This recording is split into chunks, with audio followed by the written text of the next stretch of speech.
What's good, y'all? It's your guy Makai, and welcome back to my channel.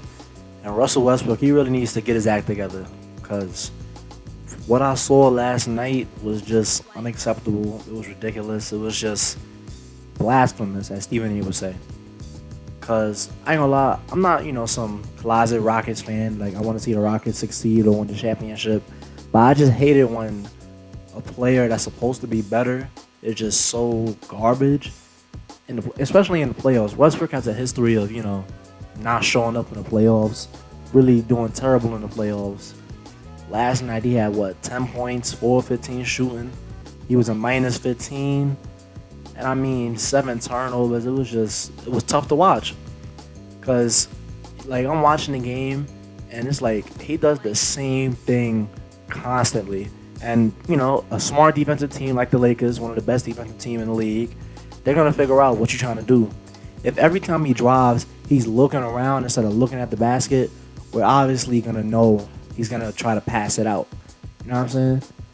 Like, I'm not saying that he's looking right at the person he's going to pass it to, but we know when he's trying to drive and kick instead of drive and finish. It's a kind of body language towards it. And the turnovers he had were just terrible. They just look terrible. Like, Westbrook, he goes through little moments where he just gets out of control. He becomes a sporadic turnover machine. He did this everywhere in his career. He did it in OKC. And it's, times like this where he tries to, take over the team. And I commend James Harden for trying to, let him get into the flow and stuff. But at some point, James just has to say, like, get Russell out of my way and just let me do what I do. Because last night, the Rockets looked way better with Westbrook off the floor, obviously.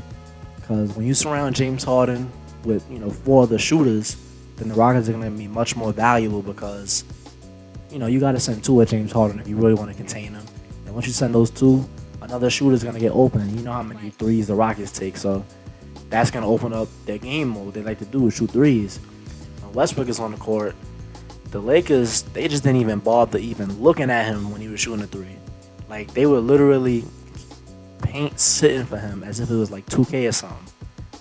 And it's like, has to be, damaging mentally to Westbrook.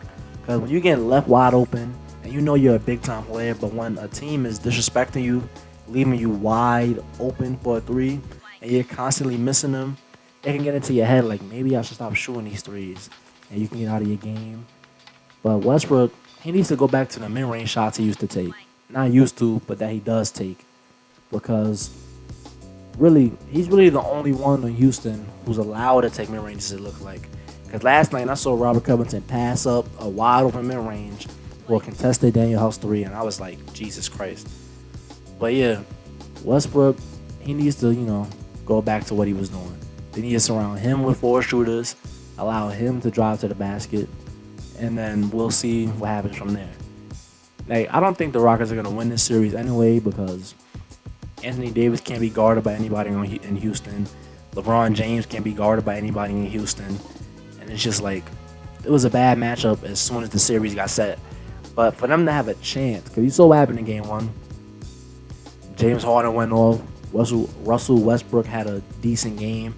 And the threes were falling. But if Russell Westbrook is going to, have 7 turnovers, he's going to shoot terribly from the field, be a minus 15, I don't see how the Rockets can win.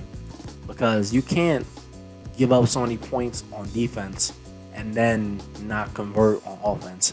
It's not going to help you win at all. So Westbrook, he needs to get that shot right. He needs to practice, every waking second between games.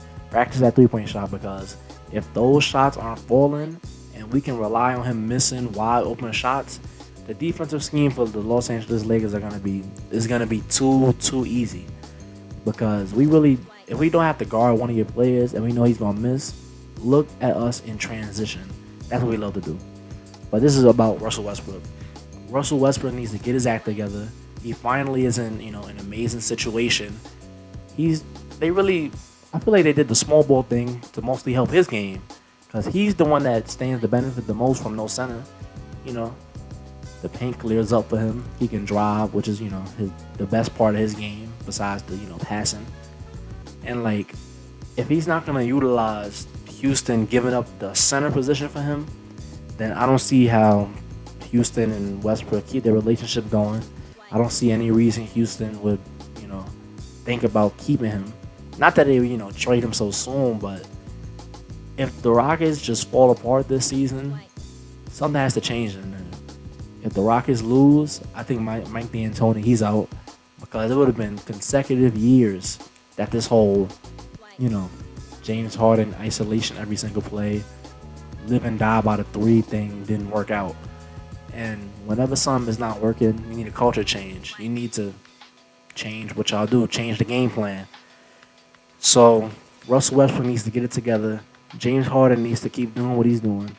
But for the Houston Rockets to have any, chance at success, Russell Westbrook is the X factor. He needs to, show up for them.